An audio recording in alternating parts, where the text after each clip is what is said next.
और हम लोग के समझ लीजिए ये अच्छी बात है हमारे लिए कि हमारा ट्रैवल और हॉस्पिटैलिटी में बहुत मार्जिनल प्रेजेंस था, क्योंकि उसमें बहुत ही असर पड़ गया। एक और सेगमेंट जो मैं आपको बतलाऊं जो बढ़ने वाला है, हेल्थ केयर। अभी उसके नंबर्स मैं नहीं बतलाऊंगा क्योंकि हमने उसको अपने आरएसपी में नहीं दिए, पर वो नंबर्स भी बढ़ रहे हैं, आगे में हम उसको डिस्क्लोज करने लग जाएंगे। उसके अलावा अगर ये देखेंगे, जब इतना वर्क फ्रॉम होम आ गया तो सिक्योरिटी भी बहुत प्रॉब्लम होगी लोगों के लिए। आप देखेंगे कितने अटैक्स हो रहे हैं, साइबर अटैक्स हो रहे हैं, लोग हाइब्रिड एनवायरनमेंट में काम कर रहे हैं। और इसकी वजह से, क्योंकि सिक्योरिटी भी हमारे लिए बहुत ही स्ट्रांग एरिया है, वो वाली बिजनेस भी ग्रो करने लगेगी। तो बहुत से सेगमेंट्स हैं जहां पे हमको अपॉर्चुनिटीज ज्यादा दिख रही हैं, और वो पहला जो एक Q1 का असर हुआ थोड़ा बहुत, वो Q2 में भी चलेगा। उसके बाद में हम लोग के ख्याल में ग्रोथ रेट वापस आ जाना चाहिए। जी अच्छा, वेंकटरमन जी आपसे पूछना चाहेंगे with regards to work from home या फिर एचआर मैनेजमेंट की बात करें तो कंपनी की यहाँ पर परफॉर्मेंस कैसी है?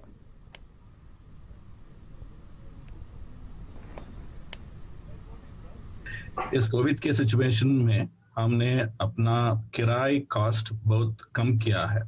ऑलमोस्ट 50% रिडक्शन हुआ है। जो लोग हमारे बैंगलोर से काम कर रहे हैं वो अभी वापस घर जा चुके हैं। इसके कारण हमने अपने लैंडलॉर्ड के साथ नेगोशिएट करके रेंटल कॉस्ट को बहुत नेगोशिएट करके नीचे ले आए हैं। तो इसका असर पॉजिटिव हुआ है। पीएनएल के आप पीएनएल देखोगे तो इसी के एक कारण है जिसके कारण हमारा एबिटा परसेंटेज जो Q1 का था वो 26% के आसपास है, compared to the 20% जो we would have normally expected between 21 to 22%. We've got a EBITDA number of about 26%. इसके साथ obviously with COVID you had a positive exchange rate fluctuation, which is rupee got devalued significantly to US dollar, which has also had a very positive impact on our financials. So COVID has had a significant impact on profitability, though like Ashok mentioned, we have seen some bit of reduction in top line. जी आपने थोड़ी देर पहले बताया कि कौन कौन से ऐसे segments हैं जहां पर बिजनेस अपॉर्चुनिटीज आपके लिए इमर्ज हुई हैं, लेकिन अगर ज्योग्राफी वाइज बात करें तो ग्लोबली कौन से वो की एरियाज है जहां पर आपको बड़ी अपॉर्चुनिटीज दिख रही हैं, या फिर इसको ऐसे भी पूछ सकते हैं कि आपके फोकस एरिया क्या रहेंगे जहां पर मैक्सिमम ग्रोथ अपॉर्चुनिटी आपको दिख रही है? देखिए, जहां तक कि ज्योग्राफीज हैं, हमारी डिपेंडेंस यूएस पे काफी ज्यादा है। 77% के करीब, शायद इस क्वार्टर में थोड़ी कम थी हो गई होगी। पर अगर सारी इंडस्ट्री को देखा जाए तो वो लार्जेस्ट मार्केट है ना। 60-65% सारी इंडियन आईटी सर्विसेज यूएस में जाती हैं।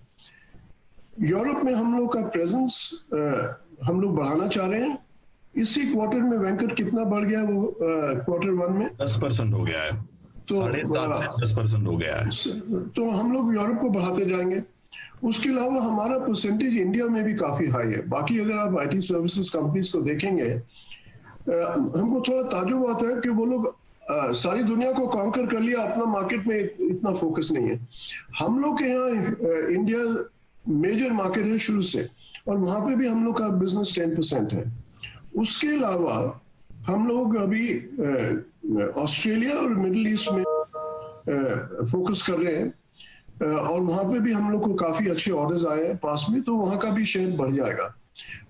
अभी कोई इरादा नहीं है कि हम और कोई नई ज्योग्राफी में जाएंगे, क्योंकि इनमें ही हम लोग को काफी ग्रोथ अपॉर्चुनिटी है। ऑस्ट्रेलिया और मिडिल ईस्ट मार्केट्स हैं जहां पर कंपनी फोकस करेगी और जहां पर अपॉर्चुनिटीज दिख रही हैं। वेंकटरमन जी, मार्जिन्स को लेकर आपका एक आउटलुक चाहिए। आपने अभी बताया कि कॉस्ट आपकी काफी कम हुई है, कॉस्ट आप नीचे ला रहे हैं रेंट नेगोशिएशन के जरिए, वर्क फ्रॉम होम के जरिए। तो ऐसे में अभी एग्जिस्टिंग मार्जिन्स क्या हैं और आगे क्या ट्रेंड आप देख रहे हैं? Without giving a guidance, I would like to state that a number of about 21 to 22% is what we would like to model our future EBITDA numbers on, because we ended last year with about 16%.